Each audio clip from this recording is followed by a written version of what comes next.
Bonjour, bonjour à tous. Je suis vraiment ravie de vous retrouver. Alors, c'est le phénomène du moment, la révélation dont tout le monde parle. Christine and the Queens sort son album. Alors, vous vous demandez peut-être qui se cache derrière Christine and the Queens. Plus de mystère. Je vous présente Christine. Bonjour. Bonjour. Merci d'avoir accepté notre invitation. Alors, votre jeune carrière est déjà bien remplie. Il y a beaucoup de choses à dire. Je vous propose de commencer immédiatement par cet album. Et avant ça, j'ai une petite question indiscrète, si vous me le permettez. Pourquoi Christine? Parce que ce n'est pas vraiment votre prénom.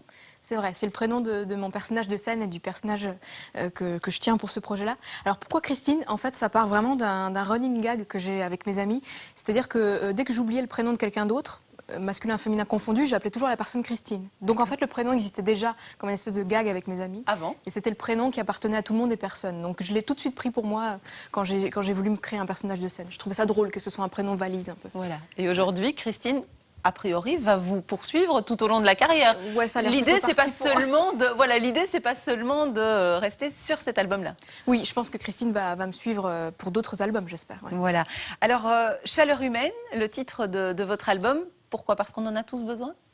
On en a tous assez cruellement besoin en ce moment, je trouve. Je pense que dans les contextes un petit peu de crise et de crise pas que sociale et économique, la chaleur humaine manque. Et aussi parce qu'en fait, ce projet, il est né d'une vraie chaleur humaine que j'ai eue moi à un moment de ma vie, où j'en avais manqué un petit peu. C'est-à-dire que, pour ceux qui ne connaissent pas, Christine and the Queens, c'est le nom d'une rencontre aussi que j'ai faite avec des performeurs anglais. À Londres. À Londres, Voilà. exactement. Et performeurs un peu particuliers, parce que c'était des travestis, donc qui avaient un numéro musical très drôle. Et en même temps... Vous pouvez raconter un petit peu l'histoire? Donc, vous Ouais. étiez dans un bar. J'étais dans un bar, en fait j'étais à Londres pour des espèces de vacances un peu curieuses. En gros, j'étais un petit peu déprimée. C'était un moment de ma vie où ça n'allait pas trop.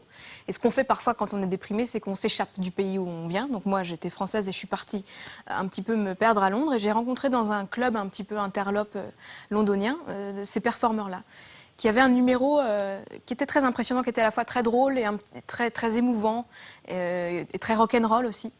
Et je les ai vus jouer sur la scène de ce petit club-là. Et je me suis dit, si seulement moi aussi je pouvais être aussi libre que ces performeurs-là. Et c'est de là qu'est venue aussi cette envie de m'échapper un peu dans un personnage. Et je pense qu'eux, on peut les définir aussi, ces performeurs-là, par leur chaleur humaine, par ce qu'ils dégageaient.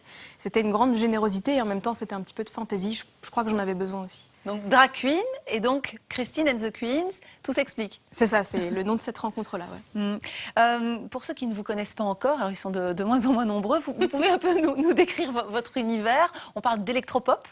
Ouais, électropop, c'est assez bien vu. C'est vrai que je me définis surtout par la volonté d'avoir une musique assez hybride, au sens où moi j'écoute beaucoup de choses très, très différentes. Je peux écouter du R&B américain, Ouais. je peux écouter de la chanson française comme Christophe, je peux écouter aussi de la musique classique comme Vivaldi. Et du coup, je décide de réfléchir et de composer avec toutes ces influences-là. Donc électropop, c'est assez large, ça recoupe un petit peu des goûts que je peux avoir.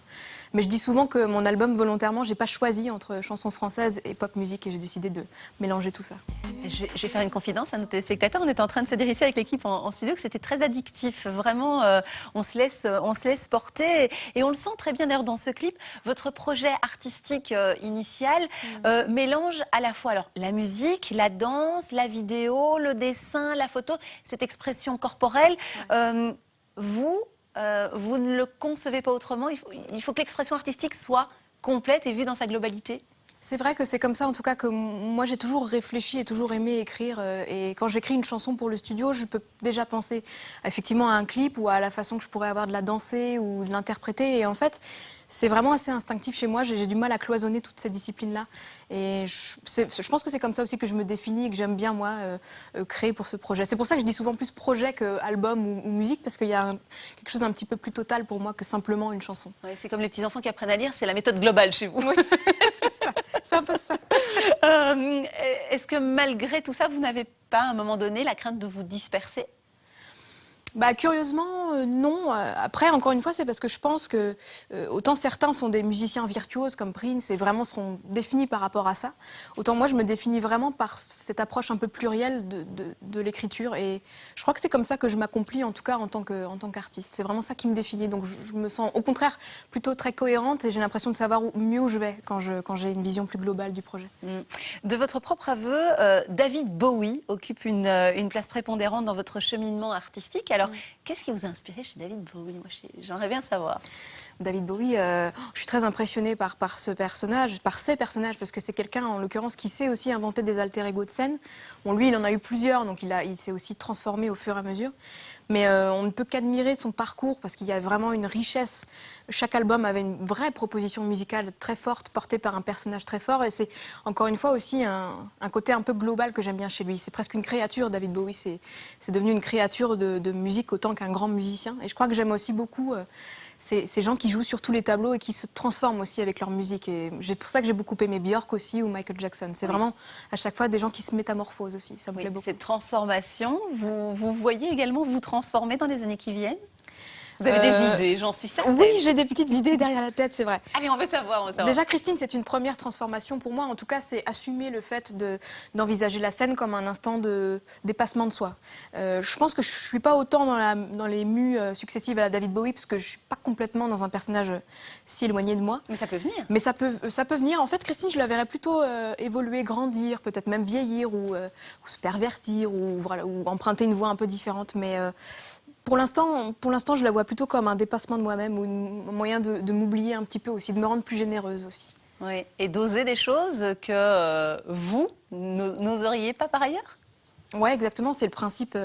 En fait, c'est souvent les grands timides. Enfin, moi, par exemple, je sais que je suis quelqu'un d'assez timide dans la vie. Et je pense que j'avais besoin de m'inventer un personnage pour m'autoriser plus de choses. Donc, il y a aussi quelque chose de l'ordre de la... Je me désinhibe aussi un peu avec elle. Je suis plus audacieuse que ce que je peux l'être dans la vie de tous les jours. Par exemple, qu'est-ce que Christine ose et que vous n'oseriez pas, par exemple? Elle ose danser beaucoup plus facilement que moi, parce qu'en fait, par exemple, ça c'est quelque chose que j'adore faire, danser, mais c'est qu'avec elle que j'arrive vraiment à le faire bien. Elle ose aussi être... En fait, je pense que c'est un peu une version accentuée de moi-même, c'est-à-dire qu'elle ose être très drôle quand moi, j'oserais pas faire une blague, ou elle oserait dire quelque chose que j'oserais pas m'autoriser à dire, et voilà. C'est comme... C'est vraiment le principe de se désinhiber avec elle. Vous êtes plus dans la retenue. Ouais. Vous faites partie de cette nouvelle génération aussi de musiciennes très indépendantes également quant au choix artistique que vous posez. Et vous composez parfois seule sur votre ordinateur. Ouais, c'est d'ailleurs la plupart du temps la seule façon que j'ai de composer ma musique. Alors moi, il faut savoir que j'ai aussi un côté, comme on dit en anglais, control freak. J'aime bien maîtriser un petit peu tout du début à la fin et j'ai souvent une idée assez précise aussi des chansons. Et ce qui est super, c'est qu'aujourd'hui, avec un ordinateur, on peut avoir une indépendance de création absolue. On peut presque faire une chanson dans son seul ordinateur avec tous les instruments. Donc c'est comme ça que je travaille en tout cas. C'est ça. À partir de 2002 commence une avalanche de prix, découverte au Printemps de Bourges, les premières Franco. Vous avez été nommé également aux Victoires de la musique. Ouais. Qu'est-ce qu'on ressent quand ça vous tombe dessus comme ça? Parce que vous êtes très jeune quand même. C'est un parcours magnifique pour démarrer comme ça. C'est vrai que ce qui a été frappant, c'est que tout a été assez immédiat et assez rapide. Et c'est vrai que cette nomination Victoire de la musique en tant que révélation scène, je l'ai eue avant même que l'album soit sorti. Donc c'est des choses qui sont très enthousiasmantes. Je l'ai vraiment vécu comme un vrai souffle d'enthousiasme aussi, parce qu'en fait on est dans une dynamique très vertueuse et qu'on a l'occasion de défendre son projet face à beaucoup de téléspectateurs d'un coup et qu'on est soutenu assez rapidement. J'ai eu l'impression aussi que ça fait 4 ans que j'ai commencé ce projet, donc il y a peu de temps, 2010. Et depuis, j'ai eu l'impression qu'il y a eu une dynamique comme ça, ascendante, qui fait beaucoup de bien, forcément. C'est un vrai luxe aussi de pouvoir défendre son projet. Oui, vous avez vécu tellement de choses en si peu de temps, finalement. Après, on croise aussi les doigts pour que ça dure, parce que vous savez qu'aujourd'hui, ce qui est difficile, c'est de durer. C'est surtout ça. Alors justement, fin mars, il y a peu, vous avez assuré les premières parties des concerts de Stromae, notamment. D'abord, quel regard vous portez sur son parcours et puis aussi sur le fait qu'il a décidé, là, il a annoncé de prendre un petit peu de recul, justement pour garder les pieds sur terre.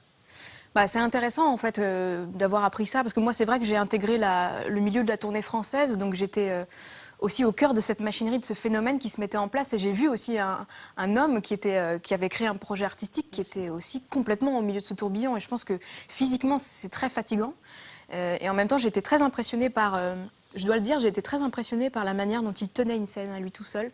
Je trouve qu'il a quelque chose d'extrêmement charismatique et de très personnel. Et en même temps, il arrive à parler à un public très populaire. Dans la salle, on voit des âges très différents, des publics qui sont très différents, qui se réunissent pour voir cet homme-là qui joue complètement sur sa singularité. Donc ça, j'étais assez impressionnée. Et ce choix de prendre du recul alors qu'il cartonne? Franchement, ça ne m'étonne pas. Je pense qu'on ne se rend pas compte à quel point...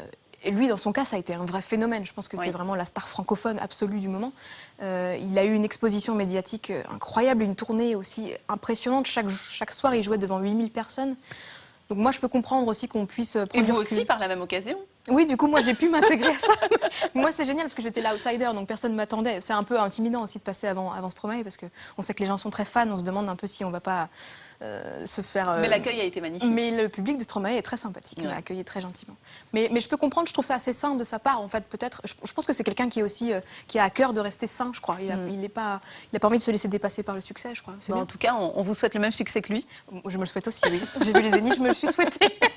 Merci d'avoir accepté notre invitation. Je vais vous demander de signer voilà, une petite dédicace pour nos téléspectateurs. Alors, votre album, Chaleur humaine, en version CD et également, et je le montre parce que, voilà, regardez, c'est un magnifique collector en version vinyle qui sera très bientôt disponible. On va faire 2 heureux. Nos téléspectateurs pourront nous envoyer un petit mail, soit via l'adresse faf@rtl.be ou encore via notre page Facebook. Merci Christine, à très bientôt. Merci beaucoup de m'avoir reçue.